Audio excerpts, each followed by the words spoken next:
Bem, olá pessoal. Olá meu grande amigo Robélio. Gravações aí da cidade de Jacobina, Bahia.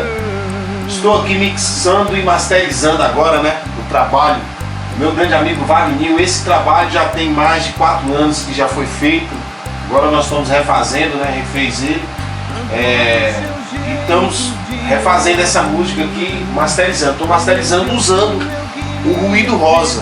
Por que eu estou falando dessa música que está aparecendo aí no fundo aí do vídeo?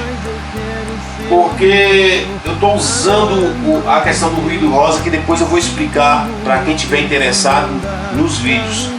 E aí muita gente me pergunta: Gil, como é isso? E também me pergunta sobre a questão dos fones.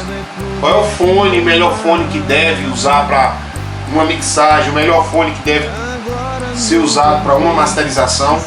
Enfim, antes de eu começar a responder para vocês aí, gostaria aqui de mostrar o mais novo trabalho da minha grande amiga Marcleide Messes. Tive o prazer de ver ela pela segunda vez aqui em São Paulo e mixar e operar um som para ela e o marido dela, né? Esse CD eu gostei dele, que é muito bom, um trabalho muito bom, tá? Não só a questão desse outro aqui também. E ela é daí, viu, Roberto, de Jacobina. Ela e o Ricardo é daí de Jacobina, Bahia, né? Também da cidade aí, sua aí. Enfim, um beijão, Marcleide, grande Ricardo, tiver vendo esse vídeo aí, viu? Abração a vocês. Pra mim foi um prazer revê-los de novo. E eu fiquei muito surpreso também pelo desempenho, né? Cada vez melhor, cada vez mais. A Marcleide sempre vem nos surpreendendo, né, com o trabalho dela. Enfim, um beijão aí pra ela e um abraço pra vocês aí, todo o pessoal aí de Jacobina. E aí me perguntaram: Gil, qual é o fone que você usa pra masterizar? Bem, eu uso esse aqui, ó, que a maioria conhece como K240.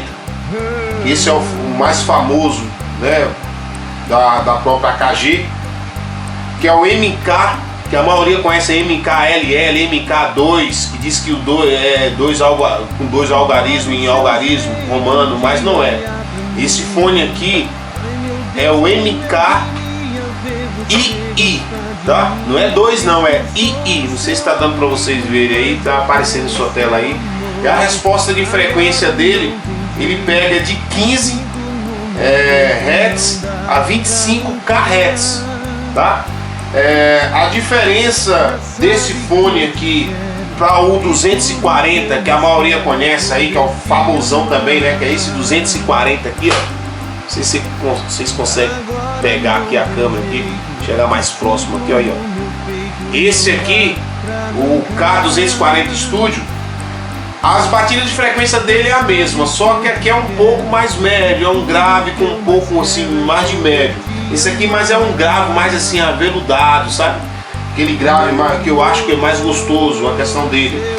E esse aqui também serve para mixar e masterizar também, mas eu gosto.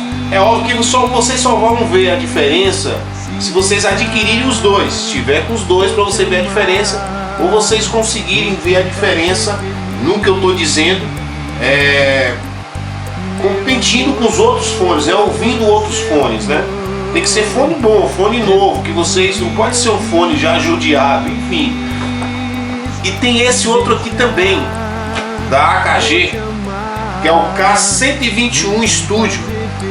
Esse aqui ele já é mais um pouco mais assim, mais pro médio, com agudo, é mais sensível.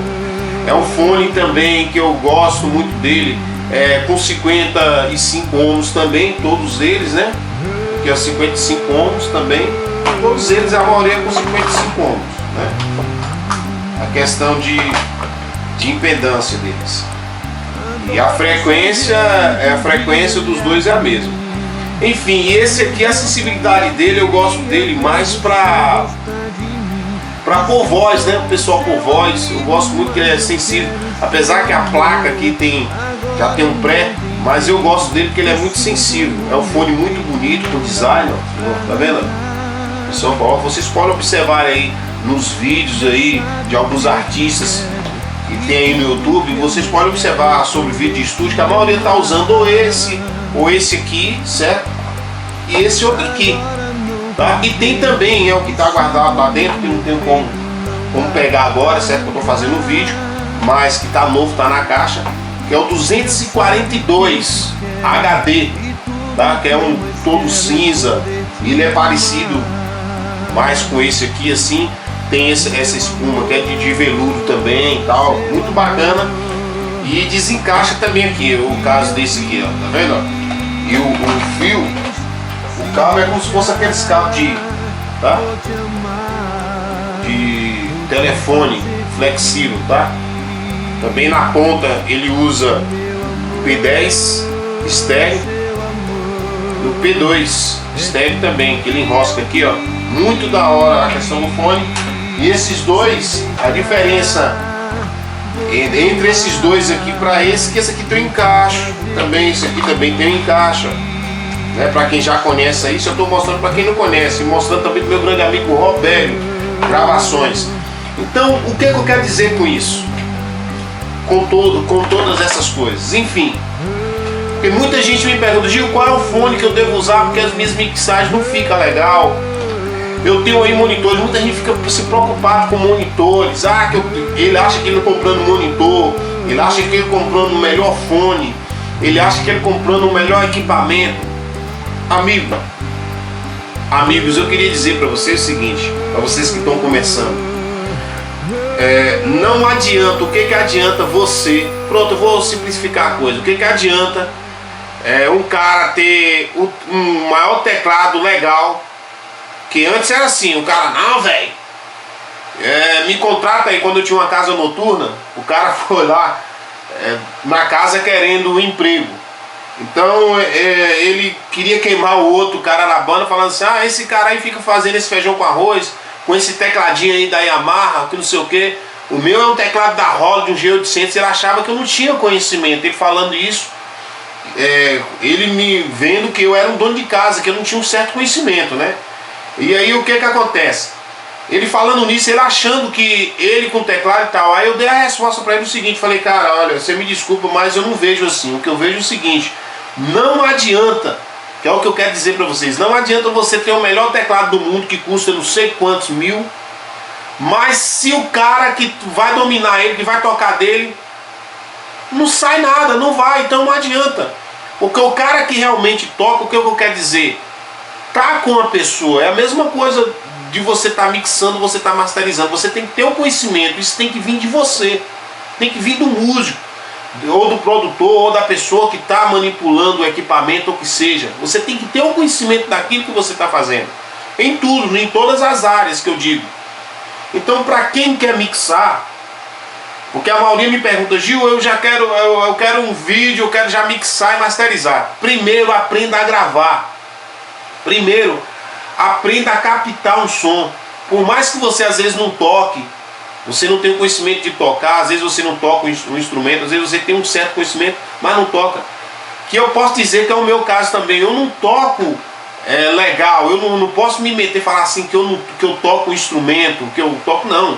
Eu aprendi algumas coisas, sei algumas notas, alguns acordes, aprendi a cantar um pouco, você entendeu? Para ele poder estar fazendo o que eu faço. Mas de conhecimento, de técnica, essas coisas, eu comecei a vir de anos e anos, trabalhando com som mecânico, essas coisas, e vim estudando cada vez mais, vendo vídeo, ouvindo pessoas, enfim. Não vou estar aqui desbuiando muita coisa. O que eu quero dizer é o seguinte: para você começar a fazer uma mixagem, para você masterizar, para você falar assim: nossa, eu vou masterizar, eu vou mixar, primeiro você tem que aprender a gravar, certo? E quando você tiver o conhecimento de aprender a gravar, o que você tem que saber primeiro? As frequências fundamentais de cada instrumento. O que significa frequências fundamentais? O que significa isso? Os fundamentos são os fundamentos de cada frequência. O instrumento é como se fosse uma afinação do instrumento. Como eu vou explicar? Vou voltar lá para a questão do ruído rosa, né? Que eu estava falando sobre a questão do ruído rosa, que tem a questão do ruído rosa, a maioria não fala, dos produtores, às vezes técnico de som, que eu digo assim, profissional, né, que entende, engenheiros de som, usa o ruído rosa, o ruído branco, o ruído verde, só que não são todas as cores do ruído rosa, da frequência, que é para o áudio.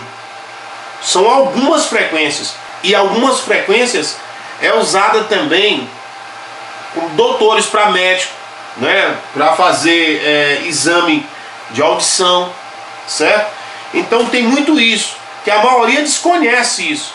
Gil, o que é que tem a ver? Tem a ver o seguinte, que a maioria dos produtores não diz isso. Se você pegar um áudio aí, aquele áudio aveludado, aquele áudio que você ouve, e depois eu nos vídeos que eu vou fazer próximo, de vídeo áudios, que eu vou ter postado no YouTube, para quem tiver interessado também, quiser ir esse tipo de vídeo na íntegra, tá? É só entrar em contato comigo aí também, que eu vou fazer ele na íntegra. Esse vídeo é muito interessante. Vai assim, eu posso dizer assim, vai uns 3 DVDs, de 3 a 4 DVDs. Porque o assunto é muito importante. Eu vou explicar de como você faz a questão usando o ruído rosa, como é que você usa o ruído rosa na questão, usando os ruídos na frequência, nas frequências de cada instrumento, um exemplo. Gil, o que é isso? Poxa, eu estou curioso. Enfim, passa a saber aí pela internet, ou que seja, tem poucos, que eu vejo poucos falando disso. Eu vejo poucos falando, comentando. Mas a maioria dos técnicos e engenheiros não falam para você, que às vezes eu ficava besta com o som que os caras tiravam, os caras de estúdio, principalmente essas músicas americanas, essas coisas, eu ficava bobo com isso. Eu ficava assim, sabe, caraca, como é que esses caras conseguem tirar um som? Enfim, aqui no Brasil é óbvio, dependendo da região, cada uma região, você vai para a Amazônia, você vai para a Bahia, é outro tipo de som, é outro tipo de coisa. Lá também é a mesma coisa, o estilo de som é outro. Mas se você for comparar, que a maioria aqui do Brasil, desses pessoal aí, sabe, mais conceituado, masteriza fora, sabendo que aqui no Brasil também tem muito cara, que eu posso dizer que são poucos também, certo? Que masteriza e mixa bem melhor do que os próprios caras lá de fora. Entenda? Então, mas a questão da masterização que eu digo, não é uma masterização que você pega aí sample de teclado, que você pega aí, sabe, um áudio, o de teclado já vem pronto, uma coisa que já vem pronta.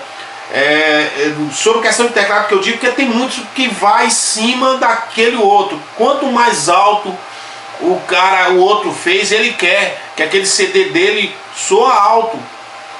E ele não se preocupa com a questão da qualidade do trabalho dele. Então é nesse aspecto que eu quero dizer. Só que assim, eu que já trabalho até com esse tipo de pessoas, eu sou obrigado a acatar, a fazer aquilo que está no momento.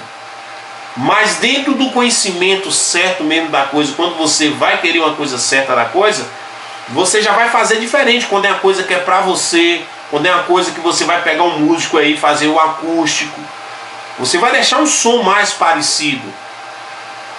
Entenda? Então é nesse aspecto que eu quero dizer. Quando você trabalha para outras pessoas é diferente. Quando você vai pegar um sertanejo, você vai pegar um trabalho mais acústico, um trabalho gospel, você tem que entender. Então você sabendo as frequências de cada instrumento e também usando o ruído rosa e definindo isso nas suas gravações, nas suas mixagens, vocês vão conseguir melhorar aí 100%, eu posso dizer assim.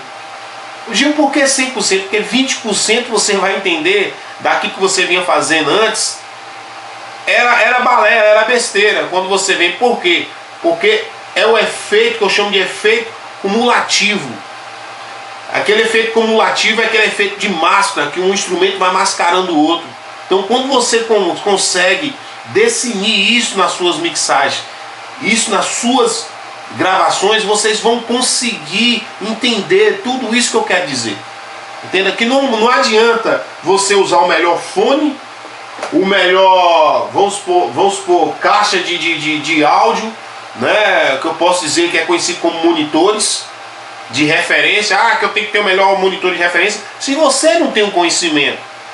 Primeiro você tem que ter o conhecimento das coisas, de como é, porque senão o cara fica rodando lâmpada. Rodando lâmpada é o seguinte, mexe ali, bota um agudo, bota um grave, bota um médio, tá bom. Tá legal. É lógico que mesmo você usando essa técnica, mesmo você usando, sabendo das frequências, certo? Dependendo do trabalho que você vai fazer, é óbvio que o seu ouvido, o ouvido humano, o ouvido de quem está fazendo o trabalho, isso conta muito, que é a ferramenta do seu instrumento.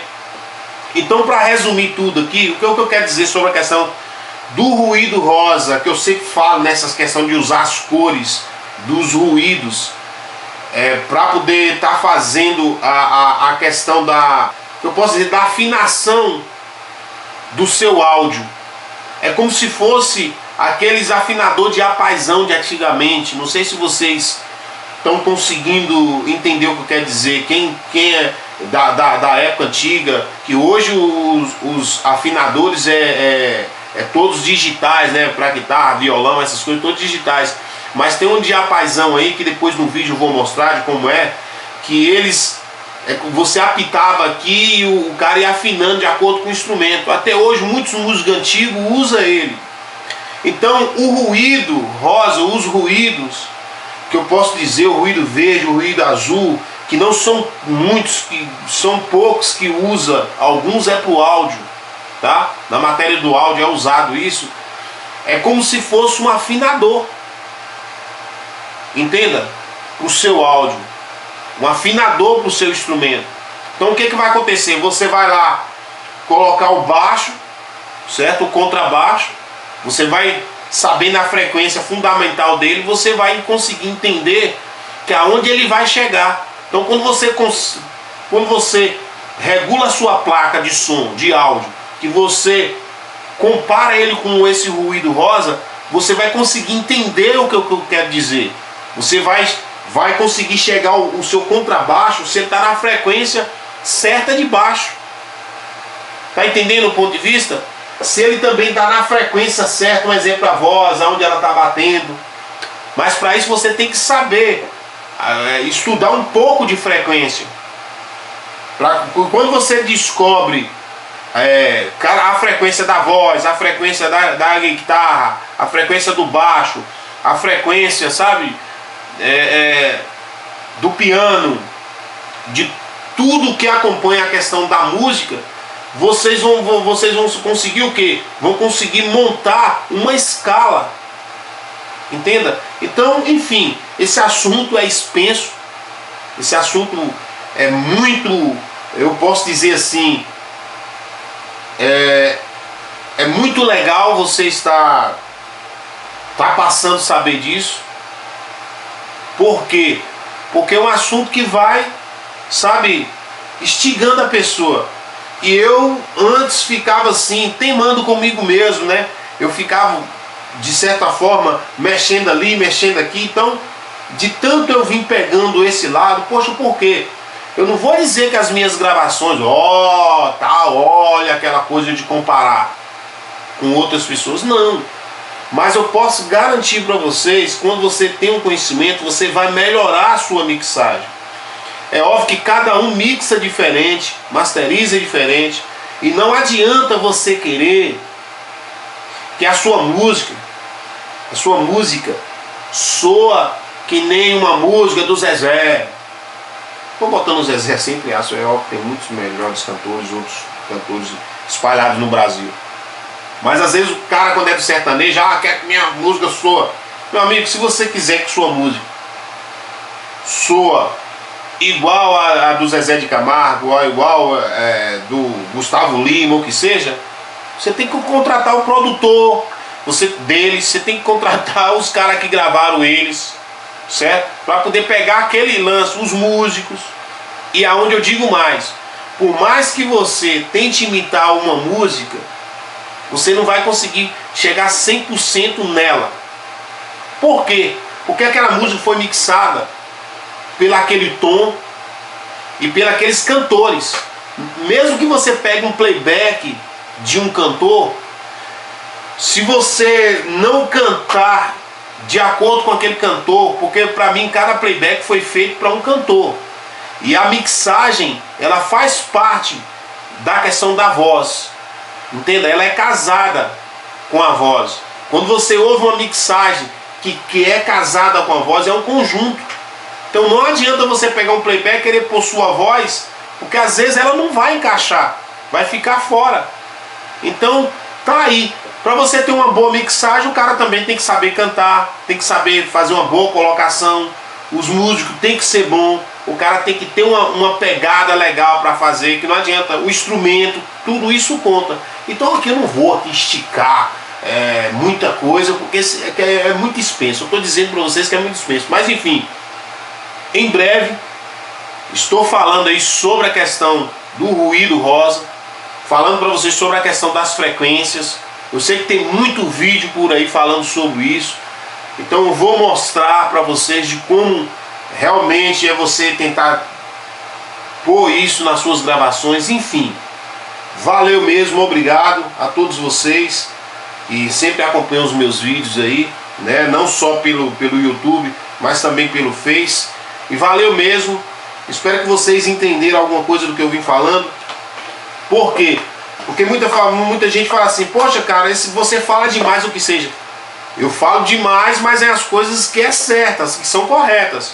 E aí não dá ouvido a você. E eu aprendi dando ouvido. Eu pesquei, sabe?